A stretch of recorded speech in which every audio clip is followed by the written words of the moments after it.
창세기 23장에서는 아브라함의 아내 사라가 죽었습니다. 그래서 장례를 치르는 이야기가 나왔는데 아브라함은 죽음도 믿음으로 승화시켰다. 지난주에 했던 설교 내용입니다. 창세기 24장은 이제 아들이 있었는데 아들 이삭을 결혼시키는 이야기가 나옵니다. 엄마를 잃었고 노총각, 나이가 40살이 됐어요. 그때 40살 노총각이었는데 그 결혼을 시키는데 아브라함은 결혼도 믿음으로 승화를 시킵니다. 성경에 나온 결혼 이야기 중에 가장 디테일하고 자세하며 가장 성숙하고 아름다운 결혼 이야기가 창세기 24장에 나옵니다. 믿음이 없는 사람들은 이렇게 결혼한다는 것을 상상하지 못할 정도의 이야기입니다. 저는 우리 교회에 이런 성숙한 결혼이 많아지기를 기도합니다. 먼저 아브라함에 대한 이야기를 하기 전에 아브라함에 대해서, 아브라함이 나이가 들었잖아요. 지금 아브라함의 나이는 140살입니다. 이삭이 40살이니까 아브라함이 140살인데 140살의 아브라함의 삶에 대해서 약간 보여주는 이야기가 1절에 나옵니다. 1절 말씀을 보면 아브라함은 이제 나이가 아주 많은 노인이 되었습니다. 여호와께서는 어떤 일을 하든지 아브라함에게 복을 주셨습니다. 이게 노년의 아브라함의 모습이었습니다.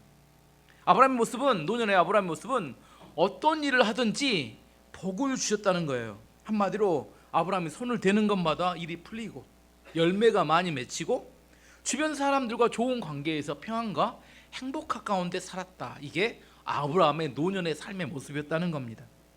아브라함이 젊을 때를 보면 갈대우를 떠나서 가나안 땅에 나그네와 이방인으로 살아갈 때 안정감이 전혀 없는 파란만장한 삶을 살죠. 왜냐하면 나그네고 떠돌아다니는 사람이었기 때문에. 하나님께서 왜 아브라함을 나그네처럼 살게 하셨냐면 오직 하나님께만 뿌리를 내리는 사람이 되도록 하기 위해서.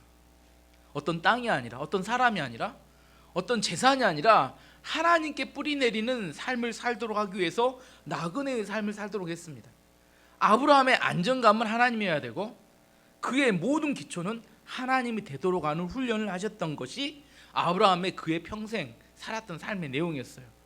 그리고 그의 삶에 대한 마지막 테스트, 믿음의 테스트가 22장에 나오는 아들 이삭을 모리아산에 가서 바쳐라. 이게 믿음의 테스트였죠. 아브라함이 성공적으로 그 일을 잘 처리한 이후에 그 이후 사건 이후에 그 테스트 끝나고 난 다음에 아브라함의 삶은 무슨 일을 하든지 어떻다고요? 모든 일에 술술 풀리는 하나님의 복이 임했다는 겁니다. 저는 여러분의 인생도 아브라함 같은 노년이 되기를 축원합니다. 믿음이 단단해져서 어떤 믿음의 테스트에도 성공적으로 통과하고 어떤 환경에서도 믿음이 흔들리지 않고 자녀들에게 그 믿음을 잘 전달하는 그런 사람. 희망의 믿음이 아니라 약속의 믿음이라고 했습니다. 희망의 믿음이란 내가 원하고 바란 것만을 원하는 거죠. 하지만 약속의 믿음이란 내 약속을 붙들고 하나님 앞에 그 약속을 따라 믿음의 모험을 함을 통하여 열매를 맺는 사람을 말합니다. 어쨌든 아브라함의 마지막 노년에 대한 설명이 한 줄 나왔는데 그는 모든 일에 하나님께 복을 주셨다. 그게 그의 인생이었습니다. 마지막 인생의 모습이었습니다. 이제 40살 된 아들을 이제 장가 보내기 위해서 누구를 불렀냐면 자기 재산을 다 맡고 있었던 아브라함의 종 하나를 부릅니다. 아마 성경학자들은 창세기 15장에 나오는 이 사람을 엘리에셀, 아브라함이 아들이 없을 때 후계자로 삼으려고 했던 엘리에셀일 거라고 추정합니다. 앞으로 엘리에셀이라고 부르겠습니다. 어쨌든 이 사람에게 이삭의 아내감을 찾아오라고 하는데 그 기준을 명확하게 줍니다. 이 기준대로 아내를 찾아와라. 그리고 그렇게 하겠다고 내 허벅지 아래에 손을 놓고 맹세하라고 이야기합니다. 2절의 4절 말씀을 읽어보면 아브라함의 모든 재산은 아브라함의 늙은 종이 맡아 돌보고 있었습니다. 아브라함이 그 종을 불러 말했습니다. 내 손을 내 넙떡짜리 뼈 아래에 넣어라. 그리고 하늘과 땅의 하나님이신 여호와 앞에서 나에게 약속을 하여라. 내 아들의 아내가 될 여자를 여기에 사는 가나안 여자들 가운데서 얻지 않고 내 고향 내 친척의 땅으로 가서 내 아들 이삭의 아내 될 사람을 데려오겠다고 말이다. 아브라함은 엘리에셀에게 가장 결혼의 중요한 기준 하나를 정해줍니다. 어디 땅 여자는 안 되고 가나안 땅 여자는 안 되고 어디로 가야 돼요? 고향에 가서 친척 중에 골라야 된다. 왜 그럴까요? 아브라함 70년 동안 70살부터 140살 70년 동안 가나안에 머물면서 가나안 여자들을 봤어요. 두 가지 특징이 있었습니다. 성적으로 매우 문란한 삶을 살았고, 두 번째, 우상 숭배에 너무 빠져 있다라는 겁니다. 그 가나안 여인을 통해서는 뭐가 안 돼요? 약속의 자녀, 이삭은 약속의 자녀잖아요. 그 하나님의 약속의 자녀가 약속의 자녀를 또 낳아야 되는데 약속의 자녀를 낳기가 매우 어려울 것 같다는 생각을 했던 것 같아요. 그래서 뭐요? 가나안 여인에서는 안 된다는 거예요. 요즘으로 말하면 믿음이 있는 사람과 결혼하라는 겁니다. 고린도후서 6장 14절 15절에 보면 너희는 믿지 않는 자와 멍에를 함께 매지 말라. 의와 불법이 어찌 함께하며 빛과 어둠이 어찌 사귀며 그리스도와 벨리알이 어찌 조화되며 믿는 자와 믿지 않는 자가 어찌 상관하며. 믿는 자와 결혼하라, 이런 이야기하고 갔습니다. 그러자 엘리에셀이 두 가지 질문을 합니다. 첫 번째는 뭐냐면 이삭을 데려가면 어떻겠습니까? 그쪽으로. 왜? 신랑도 안 보고 결혼을 덥석하겠다고 하는 여자가 세상이 어디 있겠어요. 그래서 신랑은 최소한 보여줘야 누가 따라오지 않겠습니까? 했더니 아브라함이 안 된다. NO. 왜 그랬을까요? 아브라함 70년을 살면서 중요한 기준이 하나 생겼어요. 하나님의 약속의 땅은 어디예요? 가나안 땅이었습니다. 아브라함이 두 번 기근이 들어서 애국과 블레셋에서 내려갔다가 큰 어려움을 겪었습니다. 그래서 아브라함은 이삭은 절대로 가나안 땅을 떠나면 안 된다고 머물러야 된다고 이야기했습니다. 그러자 엘리에셀이 물어봅니다. 그 만약 혹시 가서 신랑을 안 봐서 여자가 안 따라온다고 하면 어떻게 할까 했더니 그러면 네 책임이 아니다. 그것은 데려오지 않아도 좋다. 이렇게 이야기합니다. 우리나라가 100년 전 1910년대 20년대에 우리나라의 사람들이 비행기를 타고 하와이에 노동자로 간 사람들이 있었대요. 일제강점기였는데 하와이에 가서 노동을 하는데 문제는 뭐냐면 백인 여자들이 결혼을 안 해줘요. 결혼을 못하고 늙어가는 겁니다. 그때 유행했던 결혼이 사진 결혼이 있었다고 합니다. 사람은 오고 갈 수 없잖아요. 그 당시에 비행기 타고 하와이에서 한국까지 오겠어요. 만날 수 없으니까 사진만 보고 여자들이 그걸 보고 하와이로 가서 결혼하러 갔는데 문제는 뭐예요? 사진은 20대인데 가봤더니 40대 아저씨가 있는 거예요. 그렇게 갔는데 어떻게 해요? 못 돌아와. 한번 가면 끝이에요. 그래서 결혼하고 살았다고 합니다. 그게 사기 결혼이죠. 그때 당시에 사진을 찍기도 어렵잖아요. 20대 때 찍어놓은 사진을 가지고 뭐 결혼 못하고 있다가 그렇게 보내고 그렇게 결혼했다는 거예요. 근데 아브라함의 시대는 뭣도 없어요. 사진도 없이 종이 가서 말만, 어디 있어요? 우리 종이, 우리 주인의 아들이 있는데 갑시다 하면 올 여자가 어디 있겠냐면 여러분 가시겠어요? 그 먼 나라에까지. 그러니까 현실적으로 엘리 생각할 때 이거 불가능하다, 도저히 안 되겠다 이렇게 생각한 겁니다. 그래서 이삭이라도 데려갑시다 했는데 아브라함은 강력하게 노. 그러면서 아브라함이 자기의 믿음의 고백을 7절에 합니다. 아주 중요한 믿음의 고백입니다. 두 가지 중요한 고백이 있는데 여호와께서는 하늘의 하나님이시다. 주께서 나를 내 아버지 고향 내 친척의 땅에서 이끌어내셨다. 그리고 내가 이 땅을 내 자손에게 주겠다고 나에게 약속하셨다. 첫 번째는 뭐냐면 이 땅 가나안 땅이 약속의 땅이라는 겁니다. 그다음 두 번째는 주께서 천사를 내 앞에 보내셔서 내 아들의 아내를 데려오는 일을 도와주실 것이다. 내가 거기에서 내 아들을 위해서 아내를 골라라. 두 번째는 뭐냐면 하나님께서 천사를 보내서 아들의 아내를 이렇게 고르는데 반드시 도와줄 거라는 겁니다. 이 두 가지 믿음을 이야기합니다. 그러면서 걱정하지 마라, 너는 골라서 오면 돼, 이렇게 이야기하는 겁니다. 이 불가능한 상황인데 어떻게 생각하면 불가능하잖아요. 아브라함은 그런데 어떻게 이런 믿음을 가질 수 있었을까요? 아브라함이 중요한 결정을 하잖아요. 아브라함은 중요한 결정을 해야 되는데 아들을 결혼시켜야 되는데 엘리에셀이 생각할 때 이게 결혼이 되겠어? 불가능한데 이렇게 생각한 겁니다. 이 믿음을 뭐라고 하냐면 여호와 이레의 믿음이라고 합니다. 하나님 어떤 분이에요? 예비하신 하나님, 준비하신 하나님. 이 여호와 이레의 하나님에 대한 믿음을 어디서 배웠어요? 아브라함이 이삭을 바칠 때 모리아산에서 하나님께서 이삭을 대신해 뭘 준비했어요? 염소를 준비했습니다. 염소를. 그래서 아브라함이 그 땅 이름은 여호와 이레라고 붙이죠. 하나님께서는 우리를 위해서 뭘 준비하셔요? 미리 준비하시는 분이다. 그때 깨달았습니다. 아브라함 한번 깨달으면 그 믿음을 가지고 있었어요. 여호와 이레의 하나님, 여호와 이레의 하나님을 만난 사람은 미래에 대해서 걱정하지 않고 믿음으로 반응할 수 있습니다. 하지만 여호와 이레의 하나님을 잘 모르는 사람은, 만나보지 못한 사람은 항상 어떤 일에 걱정, 근심, 사람의 눈치를 보며 살아갑니다. 그래서 믿음의 발걸음을 옮기지 못합니다. 믿음의 모험을 못하게 된다는 겁니다. 아브라함은 그가 믿었고 신뢰하는 하나님은 신실하고 신뢰할 만한 하나님이고, 아들의 결혼을 믿음으로 준비할 때 반드시 열매로 주실 거라는 믿음이 있었기 때문에 종에게 명확한 기준을 제시했습니다. 절대로 가나안 여인은 안 된다. 그리고 내 고향과 친척에게서 여자를 구해와야 된다. 아브라함은 아들의 결혼을 위해서 뭘 준비했어요?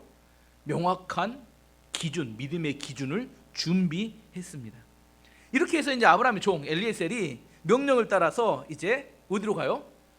고향 친척들이 있는 곳으로 이렇게 거기 어디였냐면 하란이었습니다. 800km의 긴 여행을 합니다. 지도 보면 아브라함이 저기 있던 가나안 땅이라고 써져 있는 헤브론 있죠. 헤브론이 아브라함이 살고 있는 동네였습니다. 저 위쪽 보면 하란이라고 써진 데 있죠. 하란. 지금은 터키 땅인데 요즘 지진난 땅이 저쪽입니다. 요즘 터키에서 지진난 땅이. 근데 거기까지 어디예요? 낙타를 몰고, 그 당시는 이렇게 걸어서 가니까 800km의 긴 여행을 가서 이렇게 고향으로 이주했으면 됐습니다. 그리고 오늘 본문 10절 말씀 보면 종은 아브라함의 낙타 10마리를 이끌고 길을 떠났습니다. 종은 여러 가지 좋은 선물을 많이 가지고 북서쪽 메소포타미아에 있는 나홀의 성으로 갔습니다. 하란 안에 있는 나홀의 성으로 갔습니다. 도착했더니 저녁이 되어갔어요. 우물가에 도착했는데 그때는 여자들이 양떼를 몰고 우물물을 먹이려고 오는 시간이었습니다. 엘리에셀도 아브라함처럼 믿음이 좋은 사람이었습니다. 그래서 자기의 사명을 잘 감당하기 위해서 하나님께 간절히 기도합니다. 엘리에셀은 기도했습니다. 12절에서 14절에 엘리에셀의 기도가 나오는데 종이 말했습니다. 여호와여, 주께서는 저의 주인 아브라함의 하나님이십니다. 오늘 제가 주인의 아들의 아내감을 순탄하게 찾을 수 있도록 도와주십시오. 제 주인 아브라함에게 은혜를 베풀어 주옵소서. 저는 지금 우물가에 서 있고 성에 여자들은 물을 기르러 나오고 있습니다. 제가 그중 한 여자에게 그 물동에 있는 물을 좀 먹게 해 주십시오 하고 말할 때, 만약 그 여자가 마시세요, 내가 당신의 낙타들에게도 물을 먹이겠습니다 라고 말하면 그 여자를 주의 종의 이삭의 아내감으로 알겠습니다. 주께서 제 주인에게 은혜를 베푸신 것으로 알겠습니다. 두 가지 기도 제목을 합니다. 첫 번째는 뭐냐면, 내 주인 아브라함에게 은혜를 베풀어서 며느리감을 찾게 해주십시오 이렇게 기도하고, 두 번째는 뭐라고 기도하냐면, 내가 물을 달라고 하면 흔쾌히 물을 주고 내 낙타까지도 물을 먹여주면 하나님의 확증된 사인으로 알겠습니다 이렇게 했다는 겁니다. 자기의 생각, 느낌을 따라 결정하는 게 아니라 하나님의 확증된 사인을 구했다는 겁니다. 기도가 없는 사람의 특징은 주변 사람들의 이야기에 마음을 빼앗기고 거기에 쏠려갑니다. 유행과 평판. 두 번째는 자기 느낌 좋은 대로 필이 꽂히면 선택합니다. 그리고 뭐에 관심이 없어요? 하나님이 무엇을 원하시는지 여기에 관심이 없습니다. 기도하지 않기 때문에 응답이 없기 때문에 하나님의 도움을 구할 수 없습니다. 그리고 나중에 선택했는데 후회하게 됩니다.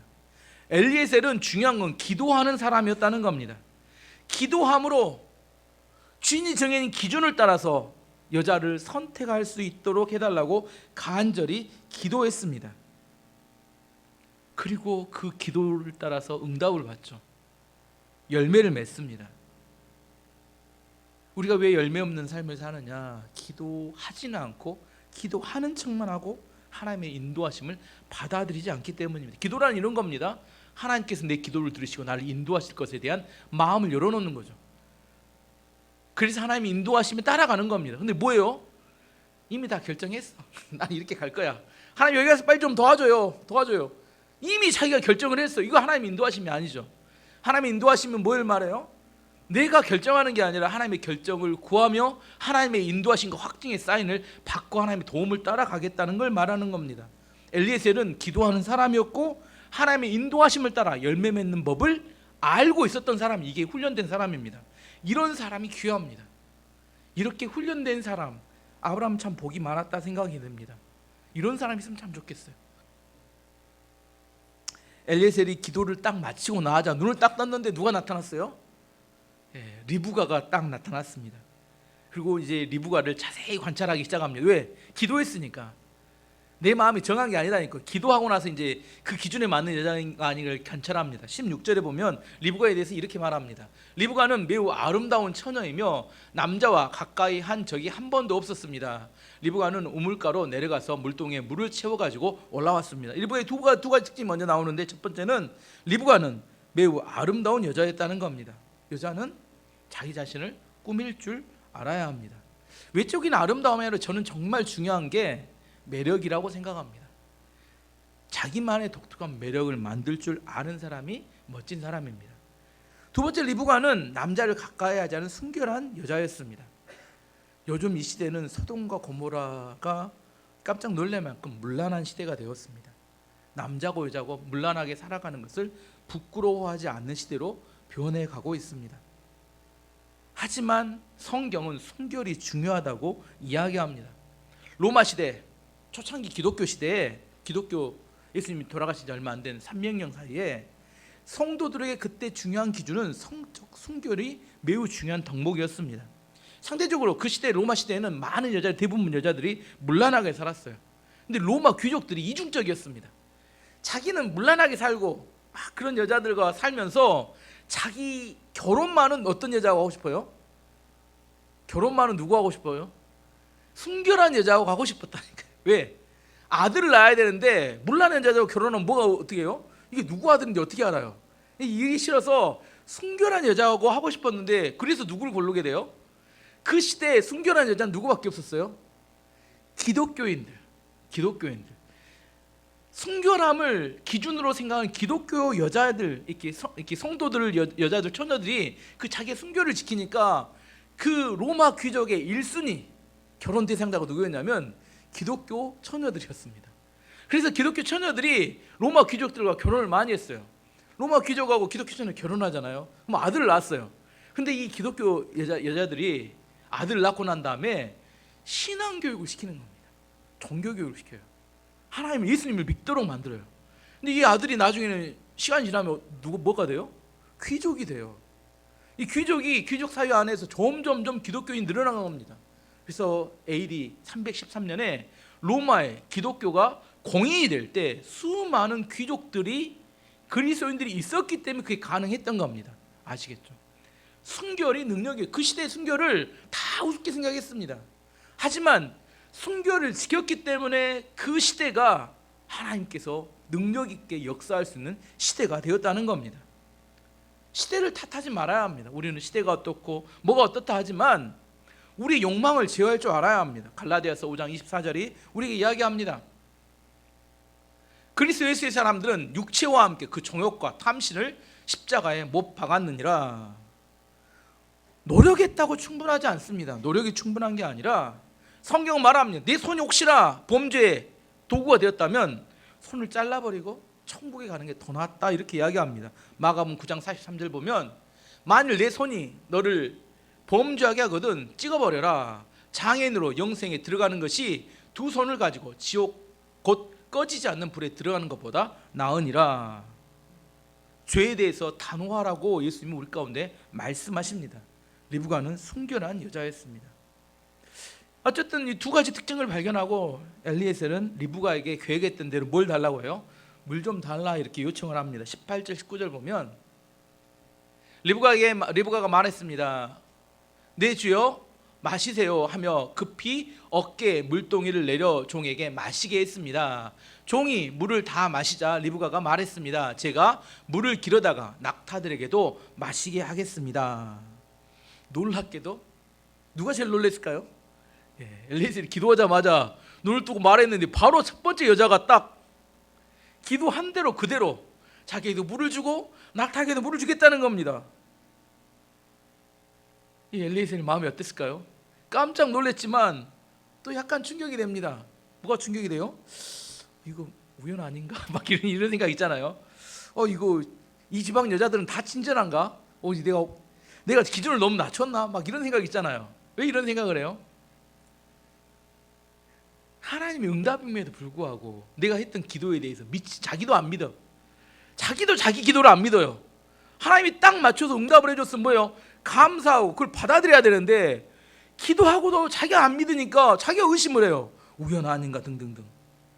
믿음이 없으면 흉내는 낼 수 있지만 순종하기는 어렵습니다. 엘리에셀은 이제 마음속에 뭐예요? 확신을 해서 이 여자 거의 맞다. 마지막 뭐만 물어보면 돼요?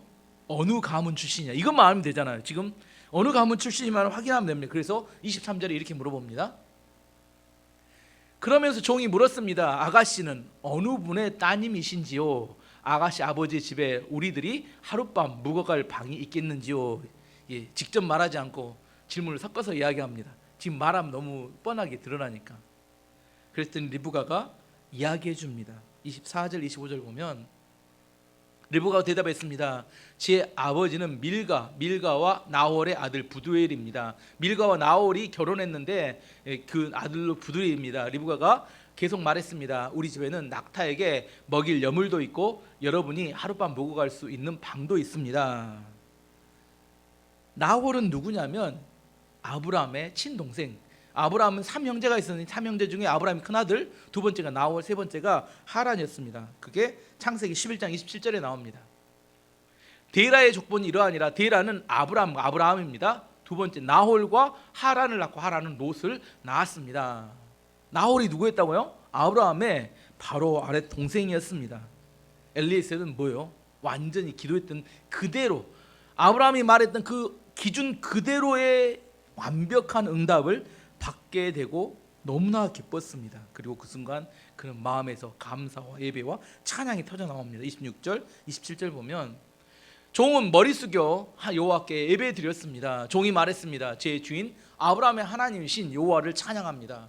여호와께서는 제 주인에게 은혜와 자비를 베풀어 주셔서 저를 제 주인의 동생의 집으로 인도하셨습니다. 얼마나 좋았겠어요. 기도한 그대로 응답되고 마음속에 감사와 찬양이 터져 나왔습니다. 엘리에셀은 너무나 좋은 종의 모습입니다. 지혜도 있었고 믿음도 있었고 기도할 줄도 알았고 예배와 찬양도 감사도 알았고 뭣도 알아요? 사명감이 투철해서 열매를 맺을 줄도 알았습니다. 이런 종이 필요합니다. 이런 사람이 있으면 우리 교회 다음 후대 담임 목사입니다. 이런 사람이 훌륭한 사람입니다. 엘리에셀은 무함으로 이삭의 아내를 찾았어요? 기도함으로. 자, 이제 두 가지를 정리하면 첫 번째, 아브라함은 믿음으로 기준을 정한 사람입니다. 아브라함 믿음으로 기준을 정했습니다. 가난 여자 안 되고 친척 중에서. 두 번째, 엘리에셀은 기도함으로 그 이삭의 아내감을 찾았습니다. 세 번째, 리브가를 살펴보면 리브가가 이제 엘리에셀과 있었던 사건들을 자기 가족들에게 알립니다. 가족 중에 누가 맨 먼저 달려나왔냐면 오빠 라반이 달려나왔습니다. 왜 오빠 라반이 달려나왔을까요? 맨 먼저. 왜냐하면 리브가가 받았던 선물이 너무 큰 거에서 깜짝 놀랐습니다. 리브가가 이게 물을 먹여줬다고 엘리에셀이 리브가에게 선물 줬는데 그 선물에 대해서 뭐라고 이야기하면 22절 보면 선물이 나옵니다. 낙타들이 물을 다 마신 다음에 종은 엘리에셀은 리브가에게 반세겔쯤 나가는 코골이 하나와 10세겔쯤 나가는 금팔찌 한 쌍을 주었습니다. 금 반세겔 나가는 코골이가 어땠을까 모르겠어요. 그다음에 10세겔 나가는 금팔찌를 줬어요. 그럼 10.5세겔을 받은 거잖아요. 금 1세겔이 몇 g이냐면 11.42g입니다. 11.42g. 그러면 금 1g이 어제 찾아봤더니 얼마였냐? 한 8만 원 좀 더 되더라고요. 그러면 금 10.5세겔은 120g입니다. 제가 계산해 보니까 768만 원입니다. 약 대략. 물 한 번 잘 먹여줬더니 얼마를 선물 줬어요? 768만 원의 가치에 해당되는 그런 금부치를 준 겁니다. 라반이 그래서 뛰어나온 30절에 그 이야기합니다. 30절에 보면 라반은 자기 동생의 코골이와 금팔찌를 보고 그 사람이 자기 누이 리브가에게 말한 내용을 듣고 우물가로 달려간 것입니다. 그곳에 그 사람이 낙타와 함께 서 있었습니다. 어쨌든 라반이 그래서 누굴 데리고 와요? 엘리에셀을 자기 집으로 모십니다. 모시고 난 다음에 또 재밌습니다. 라반이 자기 집으로 모셔온 다음에 어떤 행동을 첫 번째 했는지 찾아보면 31절, 32절 보면 라반이 말했습니다. 여호와의 복을 받을 분이여 어찌하여 밖에 서 계십니까? 제가 묵어가실 방과 낙타들이 머물 곳을 준비하였습니다. 그래서 아브라함의 종은 집으로 들어갔습니다. 라반은 낙타들의 짐을 푼 다음에 집과 여물을 주며 먹게 했습니다. 그리고 나서 라반은 아브라함의 종에게 물을 주며 종과 그 일행들이 발을 씻을 수 있게 했습니다. 라반이 맨 먼저 뭐부터 챙겼어요? 낙타를 먼저 가서 집 내리고 먹을 걸 막 먼저 준 다음에 왜 그랬을까요? 뭐가 받고 싶어서? 선물 받고 싶어. 라반이 어떤 사람이 알겠죠? 라반이 이런 사람이었습니다. 나중에 야곱과 라반은 사이에 나중에 이야기가 나오잖아요. 라반은 그런 사람이었습니다. 어쨌든 라반이 또 음식을 대접해가지고 음식을 준비해서 엘리에셀과 일행에게 먹자고 했더니 엘리에셀이 뭐라고 하냐면 먼저 할 이야기가 있다. 자기 온 이야기를 먼저 하지 않고는 음식을 먹지 않겠다 해서 그럼 한번 이야기해보라고 이야기를 했습니다. 그랬더니 엘리에셀이 누구를 소개하냐면 자기 주인 아브라함과 아들 이삭에 대한 이야기를 합니다. 34절 36절을 읽어보면 종이 말했습니다. 저는 아브라함의 종입니다. 여호와께서는 제 주인에게 큰 복을 주셔서 그분을 부자가 되게 하셨습니다. 주께서는 제 주인에게 많은 양떼와 소떼를 주셨습니다. 그리고 금과 금, 남종과 여종, 낙타와 말들도 주셨습니다. 제 주인의 아내 사레는 늙어서야 아들 낳았습니다. 제 주인은 자기 재산 전부를 그 아들에게 주었습니다. 엘리에셀이 아들을 안 데리고 왔잖아, 이삭을. 그러니까 어떻게 해요? 아들 이삭에 대해서 안 데리고 온 대신에 마음을 열도록 좋은 이야기를 해줘야 되잖아요. 그래서 두 가지 좋은 이야기를 호기심을 갖도록 해줬습니다. 첫 번째는 뭐예요? 우리 주인 아브라함은 뭐예요? 큰 부자입니다. 하나님 복을 주셔. 첫 번째 이야기. 귀가 솔깃하잖아요. 두 번째 뭐밖에 없어요? 외아들인데 지금 모든 유산을 이미 다 누구에게? 이삭에게 물려줬습니다. 무슨 의미예요? 재벌집 막내아들이 아니라 재벌집 외동아들입니다. 이야기입니다. 이 내용을 정리해보면 재벌집 외동아들입니다. 그리고 나서 뭘 설명해요? 왜 여기까지 오게 됐으며 어떤 기도를 했고 리브가가 어떻게 반응했는지를 자세히 설명합니다. 그리고 요구합니다. 그러면 리브가를 제 주인의 아들의 아내로 주실지에 대해서 답을 좀 해주십시오. 49절에 그 이야기 물어보는 질문이 나옵니다. 이제 당신들이 제 주인에게 친절과 진실을 보여 주시려거든 그렇게 하겠다고 말씀해 주시고 그렇게 하지 못하겠다고 말씀해 주세요. 그렇게 해주시면 저도 제가 할 일을 결정할 수 있을 것입니다. 지금 만난 지 불과 몇 시간도 안 됐어요. 물 얻어먹고 지금 와서 짐 풀고 나서 밥도 먹기 전에 지금 리브가 결혼시킬지 말지 결정해달라. 말도 안 되는 이야기죠. 이게 하나님의 인도하심 없이는 절대로 이루어질 수 있는 결혼 절대 아닙니다. 이거 지금 과정이 불과 몇 시간 만에 전혀 알지도 못하는 사진도 하나 없이 와가지고 뭔만 이야기해요. 우리 주인이 부자고 뭐 재벌집 외동아들인데 지금 결혼시키면 좋겠습니다. 이렇게 이야기하는 겁니다. 근데 이 부디엘 아버지 부두엘과 오빠 라반이 뭐예요? 좋습니다. 바로 결정. 50절 51절 보면 라반과 부두엘이 대답했습니다. 이 일은 여호와께서 하시는 일이니 우리가 좋다 나쁘다 말할 수 없군요. 자, 리브가가 당신 앞에 있으니 데리고 가세요. 여호와께서 말씀하신 대로 리브가를 데려다가 그대 주인의 아들과 결혼시키세요. 몇 시간 만에 이미 다 결론이 났습니다. 결혼시키세요. 이게 인간의 힘으로는 불가능하다니. 도저히 뭐 말도 800km 떨어진 곳에서 와가지고 갑자기 몇 시간 안에 딸을 보내기로 결정합니다. 이걸 뭐라고 하냐면 은혜라고 합니다. 아브라함은 믿고 있었습니다. 천사를 보내셔서 하나님께서 순종하게 이 일이 진행되도록 도우실 거라는 믿음이 있었고 하나님께서는 그 믿음대로 역사하셔서 몇 시간 만에 이게 진행되도록 만들어 주신 겁니다. 그래서 다음 날이 됐어요. 다음 날이 돼서 엘리에셀이 아침에 라반과 리브가의 어머니에게 찾아갑니다. 그리고 이렇게 이야기하는 거예요.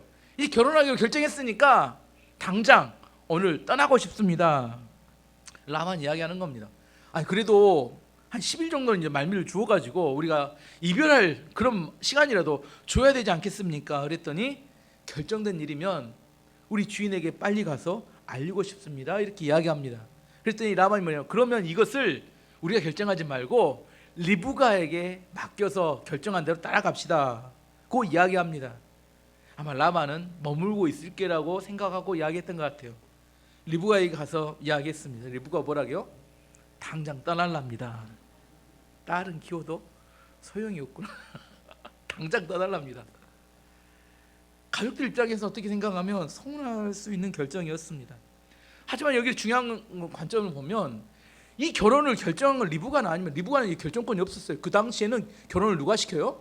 부모가 가족들이 결정합니다. 리브가는 자기가 결정하지 않았어요. 하지만 아버지가 결정했기 때문에 그 결정을 따라가는 거였습니다. 하지만 이 결정에 대해서 리브가는 뭐라고 생각했냐면 사람의 뜻이 아니라 하나님의 뜻으로 리브가는 인정했던 겁니다.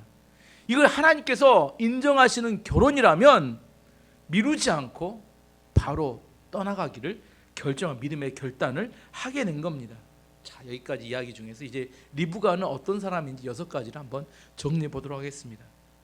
첫 번째, 리브가는 외모가 매우 아름다운 여자였습니다. 자기를 가꿀 줄 아는 여자였다는 겁니다. 두 번째는 순결한 여자라고 했습니다. 욕망을 따라 함부로 살지 않았습니다. 세 번째는 자기 일을 열심히 하는 여자였습니다.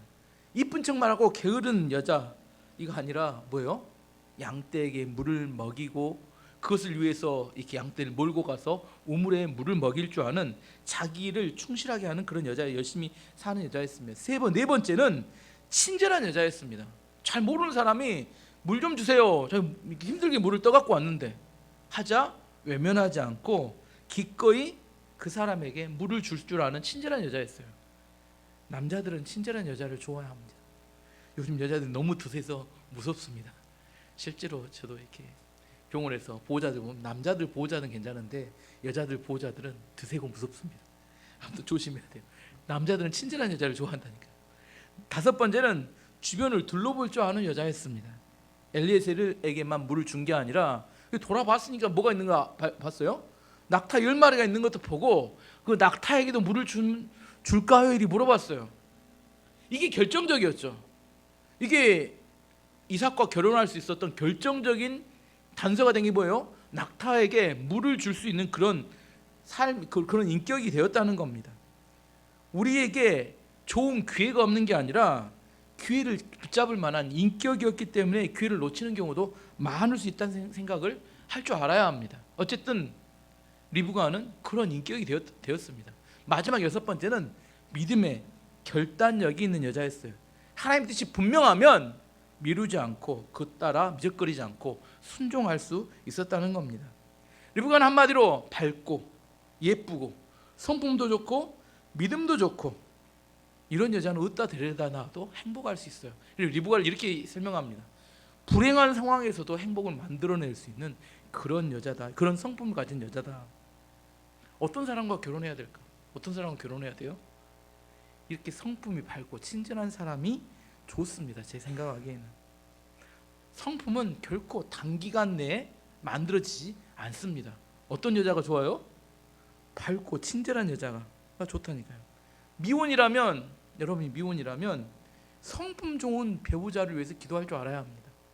또 여러분이 좋은 성품을 가진 배우자가 되기 위해서도 노력해야 합니다. 이미 결혼하셨다면 배우자를 바꿀 수는 없습니다. 배우자 바꾸려는 것은 이거 정말 어려운 일이고 그냥 나만 리브가 같은 성품 좋은 사람으로 변화해야겠다. 그래야 행복하게 살 수 있습니다. 리브가는 불행도 행복으로 바꿀 줄 아는 성품이 있었기 때문에 뭐요?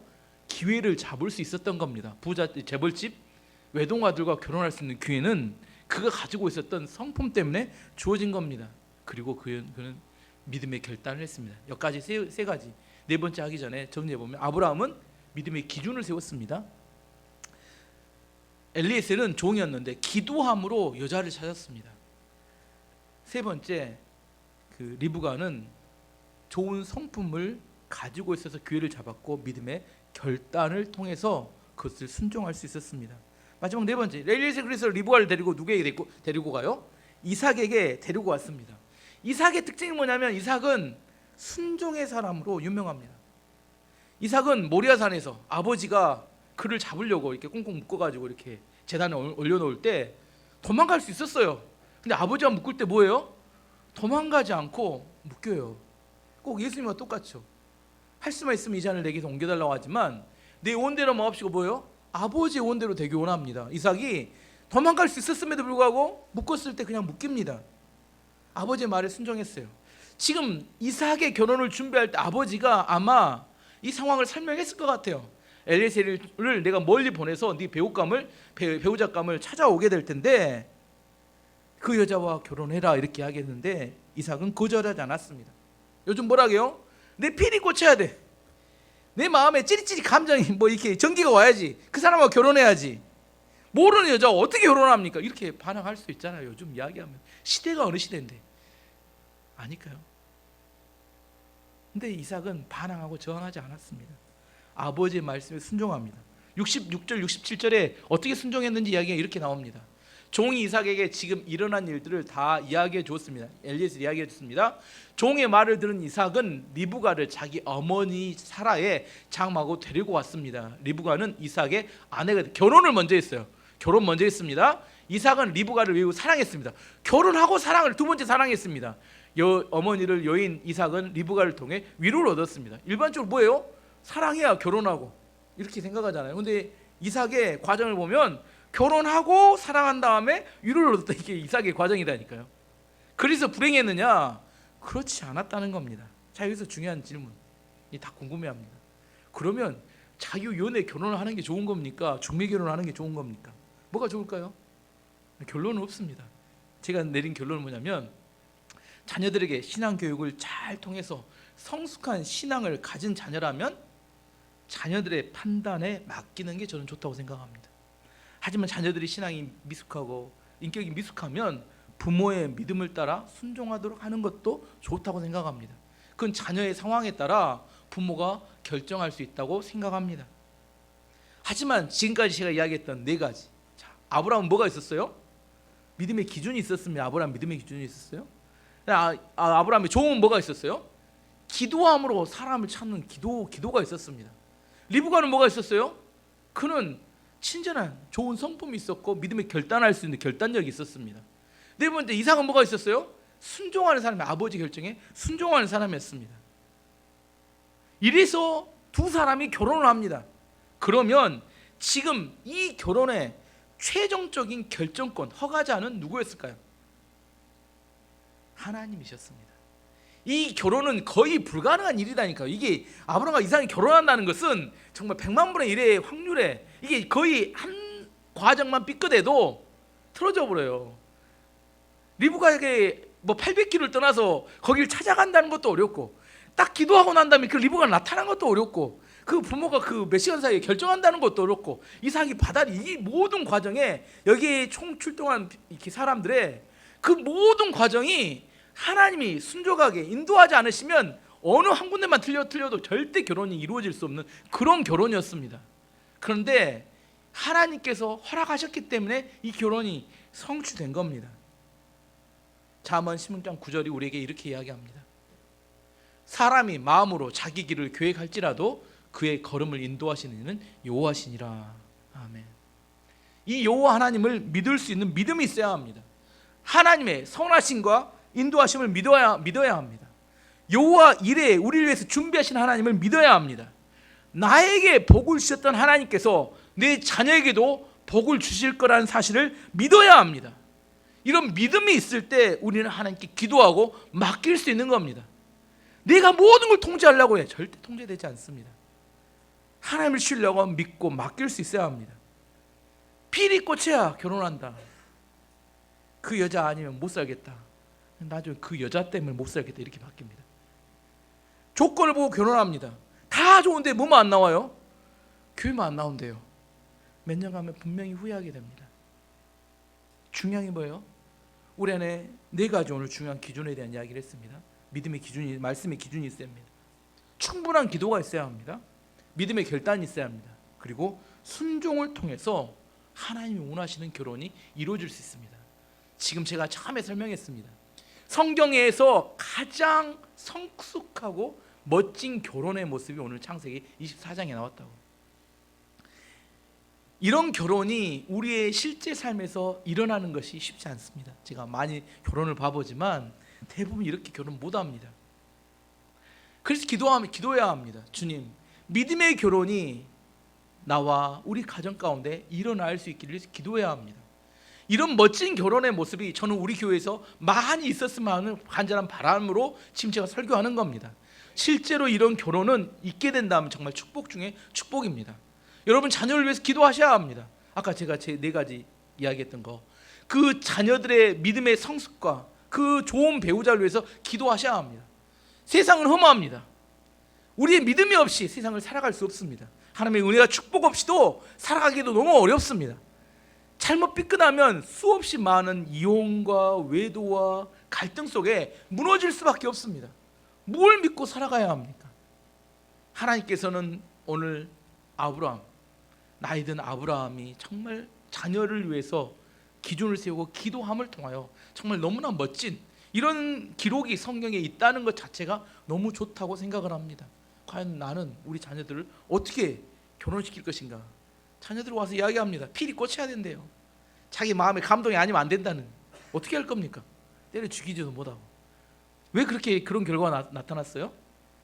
신앙교육에 실패했기 때문입니다. 그 아이에게 올바른 기준을 심어주지 않았기 때문에 그런 결과를 맞이한 겁니다. 우리의 신앙생활을 해가면서 수없이 많은 자녀들의 결혼의 여러 과정 중에 많은 여러 가지 어려움이 생깁니다. 이렇게 결혼 다 못합니다. 저는 분명히 이야기합니다. 이거 부담 갖지 마시고. 하지만 이게 우리의 방향이 되어야 합니다. 방향을 이야기하는 거지 이거 되지 않았다고 죄책감, 물론 회개도 하셔야겠죠. 내가 못했던 것들에 대해서. 하지만 이건 우리의 믿음의 방향입니다. 그리고 기도하셔야 합니다. 이런 성숙한 결혼을 통하여 우리의 자녀들이 믿음으로 축복 가운데, 은혜 가운데 살아낼 수 있기를 위해서 여러분 기도해야 합니다. 그리고 여러분의 삶의 기준이 무엇인지 이걸 묵상하면서 우리 가정에 이런 결혼이 되기를 원합니다고 기도하셔야 합니다. 요행으로 기다린다고 절대 일어나지 않습니다. 요행이 되는 게 아니라 여기서 순간순간 모든 과정 중에 믿음의 역사가 있었고 하나님의 개입이 있었고 그다음에 하나님 앞에 믿음의 응답이 있었기 때문에 이런 것들이 가능했습니다. 하나님이 기뻐하시는 결혼 무엇인지 우리 가정 안에 이런 축복과 은혜가 있기를 축원합니다.